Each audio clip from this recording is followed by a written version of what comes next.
Hello મિત્રો, આજે આપણે હવે કરીશું સેક્યુલરિઝમ એટલે ધર્મનિરપેક્ષતા. તો ધર્મનિરપેક્ષતા આ વર્ડ આપણે વારંવાર બધાએ સાંભળ્યો હશે, બરાબર છે, કે ઇન્ડિયા એક સેક્યુલર કન્ટ્રી એટલે કે ધર્મનિરપેક્ષ રાષ્ટ્ર છે, બરાબર છે. કોઈના ધર્મની બાબતની અંદર વચ્ચે કેવું કે આપણે ઇન્ડિયાની સ્ટેટ ગવર્મેન્ટ કે કોઈ સેન્ટ્રલ ગવર્મેન્ટ કે સ્ટેટની કેટલી ફંક્શનરી જે પણ હોય છે એ ધર્મની બાબતમાં નહીં પડતી, બરાબર છે. અને હા, ધાર્મિક કોઈ મુદ્દાઓ થાય છે, ધાર્મિક વિખવાદ થાય છે, જે રીતે આપણે ગઈકાલે ભણ્યા કોમવાદ, તો એ બધા મુદ્દાની અંદર શું હોય કે સ્ટેટ વચ્ચે આવે અને શું એ સમાધાન કરાવવાનું કામ છે, બરાબર છે. પણ કોઈના ધર્મની બાબતની અંદર ઇન્ટરફિયર નથી કરતી. ઇન્ટરફિયર આપણે કોઈ હિન્દુ ધર્મ પાળતા હોય, મુસ્લિમ ધર્મ પાળતા હોય, બુદ્ધ ધર્મ પાળતા હોય, તો જેને જે ધર્મ પાળવો હોય એને એ છૂટછાટ હોય છે, બરાબર છે. એટલે ભારત કેવું છે, એક સેક્યુલર ધર્મનિરપેક્ષ રાષ્ટ્ર છે, એ આપણને ખબર છે, બરાબર છે.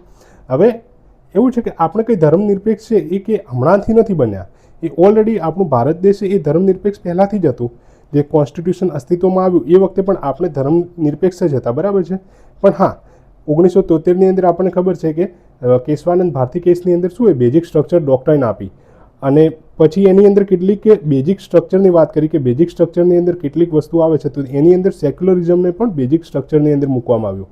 અને પહેલાં કેવું હતું એ રીતે ઇમ્પ્લિસિટ એટલે કે અલગ અલગ પ્રોવિઝનની અંદર લખેલી હતી, બરાબર છે. પણ એક્સક્લુઝિવ એના માટે કોઈ સેક્યુલરિઝમ એટલે ધર્મનિરપેક્ષતા માટે કોઈ જગ્યાએ કોઈ એવું લખેલું હતું નહીં કોન્સ્ટિટ્યુશનની અંદર. હા, પણ જે પેલું 1976ની અંદર 42nd કોન્સ્ટિટ્યુશનલ અમેન્ડમેન્ટ એક્ટ થયું એની અંદર આપણને ખબર છે, પછી પ્રિએમ્બલની અંદર 2 વર્ડ એડ કર્યા. એમાં એક છે સોશિયલિસ્ટ અને સેક્યુલર અને ઇન્ટેગ્રિટી, એ 3 વર્ડ એડ કર્યા હતા. એની અંદર આમ શું હોય કે સેક્યુલરિઝમ એટલે ધર્મનિરપેક્ષતાને પહેલીવાર ત્યારે એડ કરવામાં આવ્યું, બરાબર છે. અને એ રીતે ભારતનું જે કોન્સ્ટિટ્યુશનની અંદર પહેલીવાર એક્સપ્લિસિટલી એમાં લખવામાં આવ્યું કે ભારત એક ધર્મનિરપેક્ષ રાષ્ટ્ર છે, બરાબર છે. તો એ રીતે આપણે ધર્મનિરપેક્ષતાને સમજીએ. હવે ધર્મનિરપેક્ષતાને આમ આપણે સમજવું હોય તો ડેફિનેશનથી કઈ રીતે સમજાય, તો કે ધર્મનિરપેક્ષતા એટલે સેક્યુલરિઝમ એટલે શું, તો કે separation of religion from political, economic, social અને કલ્ચરલ આસ્પેક્ટ ઓફ લાઈફ. એટલે આપણે જીવનની અંદર જે સંકળાયેલી કેટલીક રાજકીય વસ્તુઓ હોય, ઇકોનોમિક એટલે આર્થિક વસ્તુઓ હોય, સોશિયલ સામાજિક અને કલ્ચરલ સાંસ્કૃતિક, તો એ સાંસ્કૃતિક વસ્તુઓમાંથી જે રિલિજન છે ને એ દરેક વસ્તુમાંથી રિલિજન અલગ હોય, બરાબર છે. આપણે કોઈ જગ્યાએ પોલિટિકલમાં આપણે પાર્ટ લઈએ તો એની અંદર રિલિજન વચ્ચે ના આવે, અથવા તો ઇકોનોમિક તો એ રિલિજન વચ્ચે ના આવે. હવે ઇકોનોમિક એટલે કઈ, તો આપણે કોઈ જગ્યાએ ધારો કે એમ્પ્લોયમેન્ટ માટે જઈએ, બરાબર છે. કોઈ ગવર્મેન્ટની કોઈ કે ધારો કે પબ્લિક ઓફિસ છે, બરાબર છે. પબ્લિક ઓફિસની અંદર કોઈ રોડ ડિપાર્ટમેન્ટ છે સપોઝ, બરાબર છે. એ રોડ ડિપાર્ટમેન્ટ પબ્લિક ઓફિસમાં આવે તો હવે રોડ ડિપાર્ટમેન્ટની અંદર આપણે નોકરી મળવા જવું છે, અને ત્યાં લાયકાતની અંદર આપણને એ ના પૂછે કે તમે કયા ધર્મમાંથી આવો છો, બરાબર છે. એ લાયકાતની અંદર એનું એજ્યુકેશન ક્વોલિફિકેશન કે એ જે જરૂરિયાત હોય એ પૂછે, પણ ધર્મના નામ પર તમને કોઈ જોબની અંદર કોઈ ના પાડી શકે, બરાબર છે. એટલે કે એ દરેક રીતે શું છે, રિલિજન આ દરેક વસ્તુમાંથી અલગ છે. હવે ઇન્ડિયા કેવું છે, આપણને ખબર છે કે સેક્યુલર કન્ટ્રી છે, બરાબર, ધર્મનિરપેક્ષ. અને આ ધર્મનિરપેક્ષતા આપણે કેમ રાખી છે, તો આપણને ખબર છે આપણા દેશની અંદર એટલી બધી પ્લુરાલિટી છે, એટલી બધી ડાયવર્સિટી છે, એટલે કે વિવિધતાઓ એટલી બધી છે. અને આટલી બધી વિવિધતા હોય, ધાર્મિક વિવિધતા હોય, ભાષાઓની આધારે વિવિધતા હોય, સાંસ્કૃતિક આધારે વિવિધતા હોય, તો એટલી બધી વિવિધતાઓ જ્યારે હોય તો એ દેશને યુનાઇટ રાખવો, એની અંદર શું હોય, બધાની વચ્ચે એકતા રાખવી એ બહુ અઘરું કામ હોય છે. તો એને માટે કરીને કોઈક પ્રિન્સિપલની જરૂર હોય, એની અંદર જ એક પ્રિન્સિપલ આપણે રાખ્યો છે સેક્યુલરિઝમ, બરાબર છે. અને એ રીતે ભારતને સેક્યુલર કન્ટ્રી તરીકે ઘોષિત કરવામાં આવ્યું, જેના લીધે બધા જ આ પ્લુરાલિટીની અંદર બધા સાથે રહે. અને આ સેક્યુલરિઝમની અંદર ઇન્ડિયાની અંદર દરેક રિલિજનના લોકોને દરેકને ઇક્વલ ટ્રીટમેન્ટ કરવામાં આવે છે, બરાબર છે. એક સરખા બધાને કોન્સ્ટિટ્યુશનની નજરે જોવામાં આવે છે, સ્ટેટની નજરે જોવામાં આવે છે. અને બધા જ બધા વ્યક્તિની રિલિજિયસ ફ્રીડમ હોય, ધાર્મિક જે સ્વતંત્રતા હોય એનું પ્રોટેક્શન કરવામાં આવે છે, બરાબર છે. હવે આપણે જોઈએ કે આ ફીચર શું છે કે સેક્યુલરિઝમના, બરાબર છે. તો સેક્યુલરિઝમના ફીચર આપણે જોવા હોય લક્ષણો, તો એની અંદર શું છે, તો કે separation of religion and state. એટલે કે રિલિજન, ધર્મ અને સ્ટેટ છે ને, સ્ટેટ એટલે આપણને ખબર છે કે સ્ટેટ આપણે આર્ટિકલ 12ની અંદર જોયું છે. સ્ટેટની અંદર સેન્ટ્રલ સ્ટેટ ગવર્મેન્ટ આવે, લોકલ ગવર્મેન્ટ આવી જાય, ગવર્મેન્ટની ઇન્સ્ટિટ્યુશન આવી જાય, એનસીઆરટી વગેરે, બરાબર છે. તો એ બધાની અંદર તો એ બધામાંથી શું હોય, રિલિજન એ સેપરેટ હોય, એ બંને અલગ અલગ હોય. Equal treatment of all religion, બધા જ રિલિજન, ભલે ભારતની અંદર સૌથી વધારે હિન્દુ છે સપોઝ 80%, બરાબર છે. તો કે હિન્દુઓને અલગ રીતે ટ્રીટ કરીશું અને મુસ્લિમ કે બુદ્ધિસ્ટ કે શીખ ઈસાઈ વગેરેને અલગ અલગ ટ્રીટ કરીશું, તો એવું નહીં. બધા રિલિજનના લોકોને બધા જ એક સરખા જ જોવામાં આવે કાયદાની દ્રષ્ટિએ, બરાબર છે. ફ્રીડમ ઓફ રિલિજન, બધાને પોતાનો ધર્મ પાળવાનો અધિકાર આપવામાં આવે.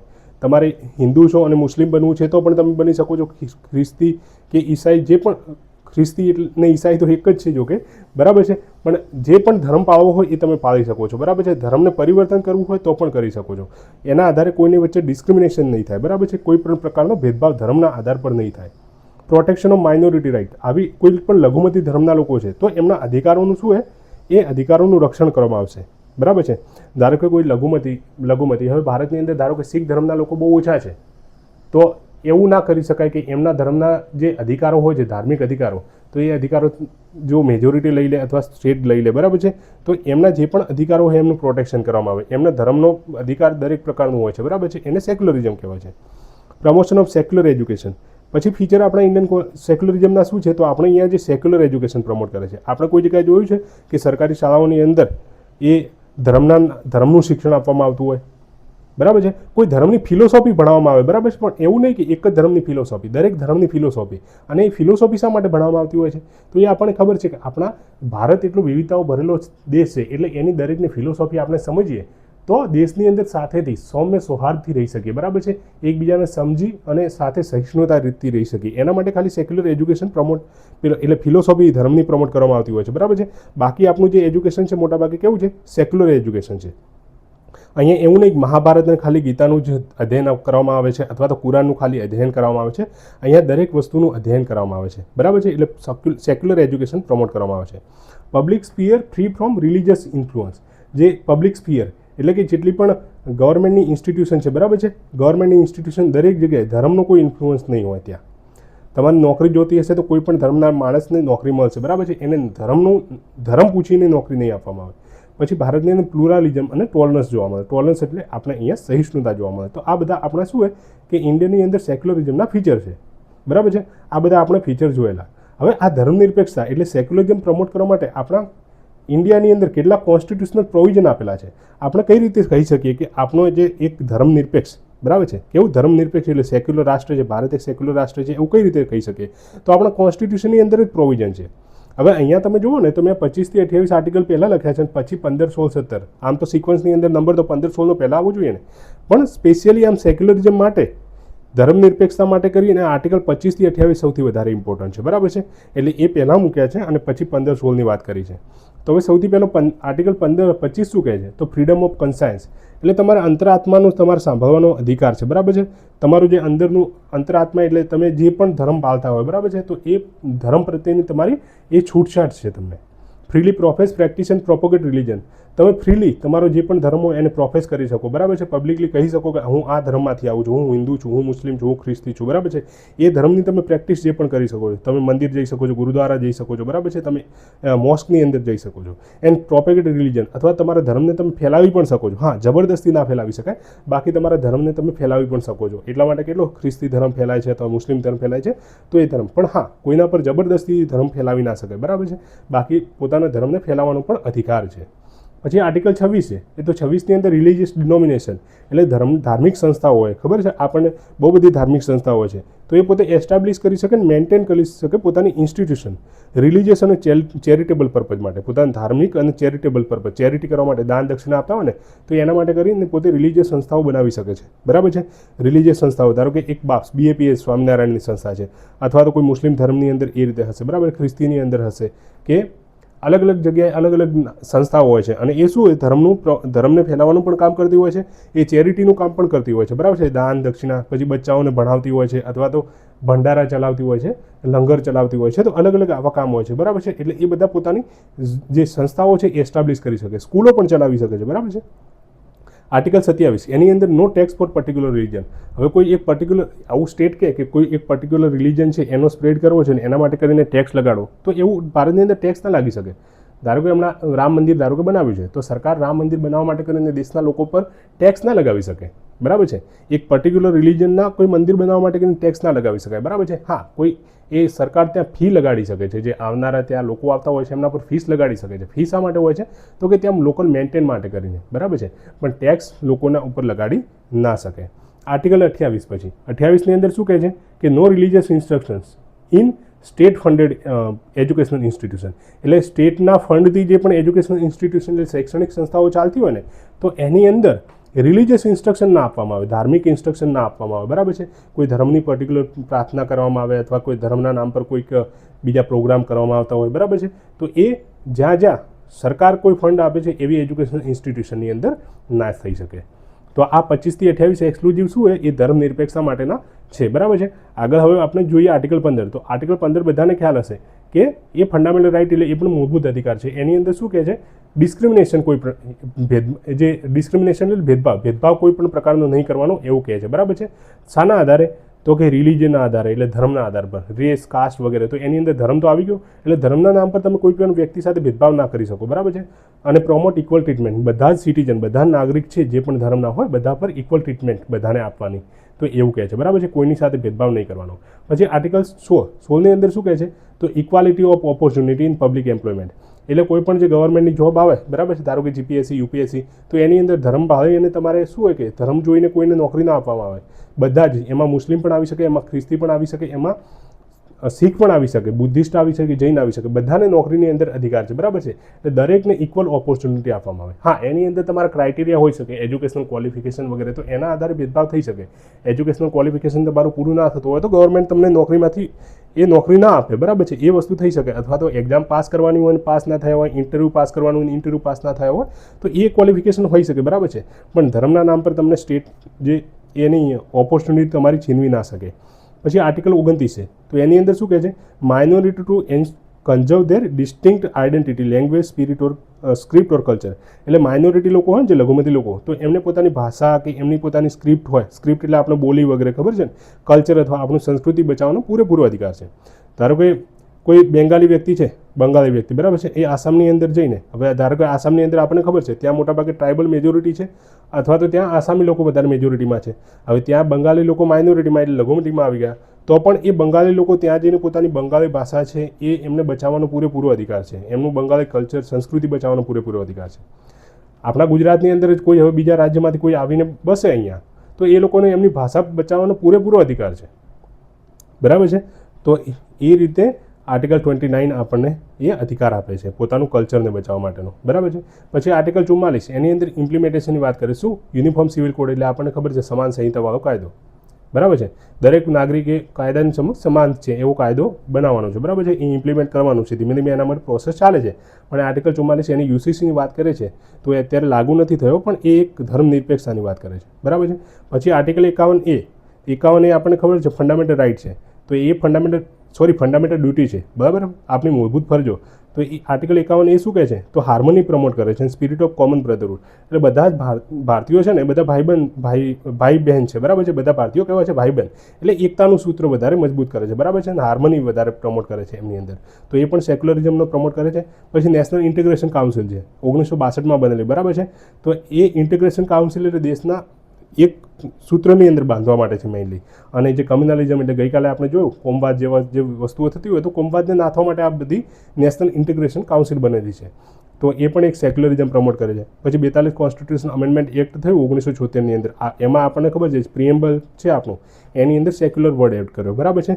તો આ રીતે એ શું કરે છે પ્રમોટ, આ બધા અલગ અલગ પ્રોવિઝન છે એ આપણે સેક્યુલરિઝમ પ્રમોટ કરે છે ભારતની અંદર. હવે સુપ્રીમ કોર્ટે પણ 2 જજમેન્ટ આપ્યા છે, બરાબર છે, આના માટે કરીને. સુપ્રીમ કોર્ટના 2 જજમેન્ટ કયા છે આના માટે, તો એક તો SR Bombay versus union of India case, બરાબર છે, એ 1994નો છે. અને બીજો છે સાયરાબાનો versus union of India case 2017નો, બરાબર છે. તો સૌથી પહેલાં આપણે જોઈએ તો કે SR Bombay versus union of India, એટલે SR બોમ્બેનો ભારત સરકાર સામેનો કેસ હતો, ક્યારનો, 1994ની અંદર. તો આ કેસની અંદર સુપ્રીમ કોર્ટે શું કીધેલું ખબર છે, તો સુપ્રીમ કોર્ટે એવું કીધું કે notwithstanding the fact that the words social and secular were added in the preamble of the constitution in 1976 by 46.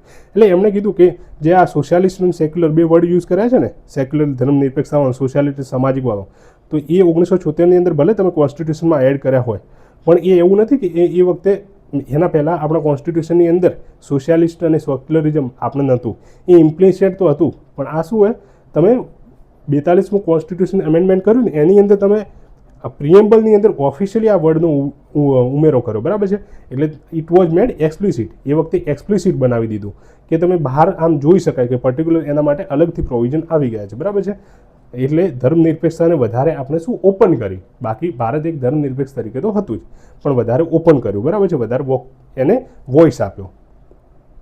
પછી સાયરાબાનો કેસ છે. સાયરાબાનો કેસ તો આપણે બધાને ખબર છે 2017ની અંદર આવેલો. તો એ પેલું ટ્રિપલ તલાક હટાવ્યું એના માટે જે મુસ્લિમ કમ્યુનિટીની અંદર ઇન્સ્ટન્ટ તલાક કરીને ટ્રિપલ તલાક આપી દેતા ને, 3 વાર તલાક કહીને તો તલાક આપી દેતા, એટલે છૂટાછેડા આપી દેતા. તો એના માટે કરીને આ લાવેલો હતો, બરાબર. આ સુપ્રીમ કોર્ટની અંદર આ એક હુકમ આવ્યો હતો. એની અંદર સુપ્રીમ કોર્ટે આ ટ્રિપલ તલાકને શું કરી દીધું? અનકોન્સ્ટિટ્યુશનલ, એટલે કાયદા વિરોધી કહી દીધું, બરાબર છે. બંધારણ વિરોધી કહી દીધું એનું, કે આ જે પ્રોવિઝન છે ટ્રિપલ તલાક એ બંધારણ વિરોધી છે અને એને હટાવી દીધું. શું કેમ બંધારણ વિરોધી છે?